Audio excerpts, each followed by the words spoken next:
Hey guys, let's get more news about Warriors, but first don't forget to subscribe to the channel, and leave Warriors fans welcome back to the channel. And if you're new here, make sure to hit that subscribe button because today we've got some huge updates about the Golden State Warriors that you won't want to miss. We're just one day away from a crucial game that so many of us have mixed feelings about. We've got a lot to talk about, especially when it comes to a certain player and the overall rotation for the upcoming postseason, particularly after some key absences in the recent game against a rival team. We also need to dive into an update on the injury of another important player who took a hit late in the game and was seen limping off the court. The big question now is whether he'll be fully recovered in time for the playing game, and at this point it's unclear.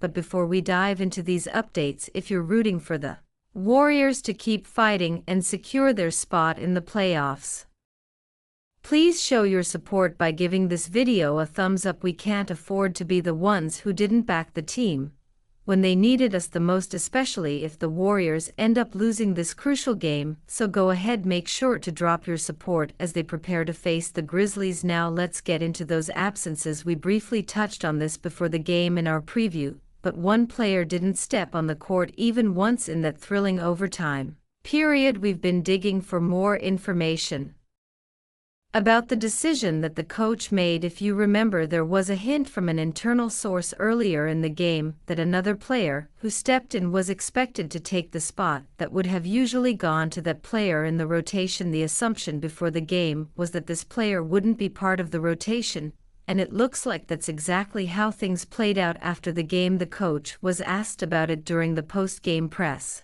conference, and he explained the rationale behind shortening the rotation in the final game of the regular season. He mentioned that they had found a lineup that had been working really well ever since a certain player arrived. The rotation, as we know it, may be subject to change, but in this case no such changes were made. The coach spoke about this in the press conference and shared his thoughts on trimming the rotation for that game. He pointed out that they had discovered a lineup they were comfortable with, particularly after the arrival of a certain player. Another key player didn't get a chance to play either, and he has been a significant contributor over the past few months. Both he and a teammate have been instrumental for the team, but it doesn't mean they're out of the picture for the future. It simply reflects how the game unfolded. It's interesting, though, that the coach seemed to have a more positive outlook on one of the players compared to the other. Based on his comments, he also gave a heads up to one of the players before the game that he wouldn't be part of the rotation. This situation is worth noting because this player's role has seemed to diminish in recent weeks as the team works to get back into form, especially after the injury troubles. Interestingly enough, he had a standout performance, scoring 38 points and grabbing 10 rebounds in the last game against a rival team, despite that the coach felt it was better to go with a different rotation and lineup that didn't include him. Honestly, I can see where he's coming from. This player has struggled since returning from injury, looking inefficient and failing to create space on the floor. It's not that he was an exceptional space creator before, but his recent performances have raised concerns. Plus, he tends to disrupt plays, often missing shots and not fitting well within the offensive system. The coach simply wasn't willing to take a risk on the potential chaos this player could bring to the offense while on the court. They couldn't afford to have stretches where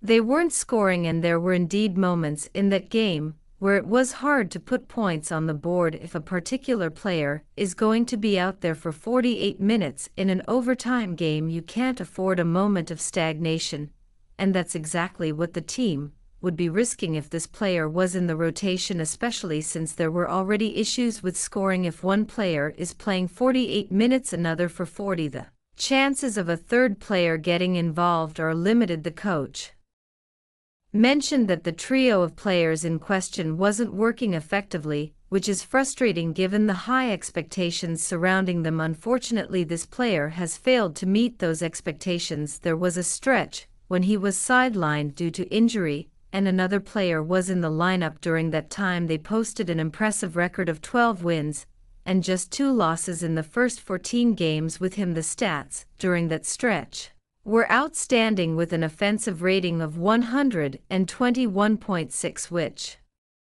would be the best in the league in an 82-game season, and a defensive rating of 109.6, ranking the team among the top 5 in the NBA during that span. Also in terms of free throws attempted per game, although it's unclear how that directly relates to the performance of the player in question, it does highlight the team's style of play. They averaged 25 free throws per game, which would put them at the top of the NBA for that season. However, since the return of this player, that average has dropped to just 20 free throws per game, a significant decrease from their peak. Some may argue that this player is on the decline, but I would disagree. His future with the franchise is uncertain, but there is still a chance he'll play a role in the postseason. A veteran player offered some encouraging words, stating, "Right now there's speculation that the coach should be more involved in the decision-making, but that's not where we are at the moment. The players are struggling with making decisions based on roster changes from one season to the next, but the management has that ability." One player situation stands out as a clear example of poor management. The franchise didn't grant him the contract extension he wanted before the season began. He was asking for more money than he probably deserved. Now we're seeing the consequences of that. It's clear he's not worth $30 million annually, but if that was out of the question and had been foreseeable long before the negotiations ended, why wasn't he traded?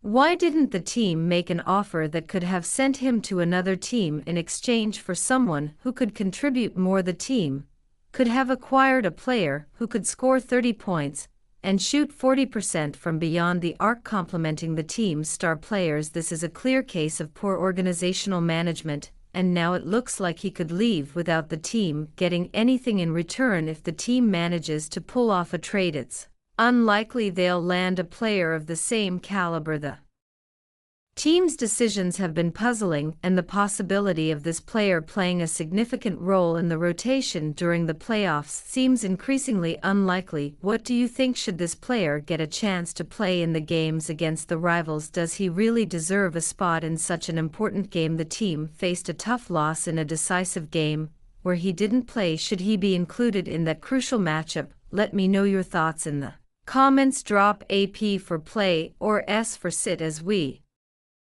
look ahead. The reality is that the Golden State Warriors are facing a crossroads. The team's recent performance has raised many questions, particularly about their ability to adapt to the playoff intensity and whether their current roster can live up to expectations when it matters most for the fans. It's not just about how well they can perform during the regular season or a handful of games here and there, but whether the Warriors can truly lock in when the stakes are at their highest. That means fully understanding their strengths and weaknesses, acknowledging the inconsistent performances from key players, and deciding who can step up in the postseason to deliver the kind of impact this team needs. We're all familiar with the Warriors' formula: a mix of veteran leadership, a splash of youthful energy, and a collective understanding of what it takes to win championships. That winning formula has been the bedrock of their success for the past several years, but right now things are starting to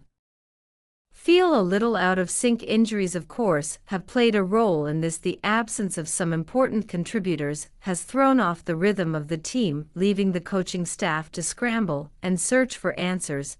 But this is nothing new for the Warriors. They've been able to adapt in the past, even when things seemed impossible. The question now is whether the pieces that are still in place can get the job done. One of the biggest concerns heading into the playoffs is how the Warriors will handle the matchup against their most likely opponents. They've had a bit of a roller coaster season when it comes to facing teams of similar caliber. They've dropped games they should have won and won games they had no business pulling off. That inconsistency will be an issue when going up against a playoff caliber team that's firing on all cylinders. The margin for error is razor thin in the postseason, and the Warriors can't afford to have a single player or a single game where they let things slip away.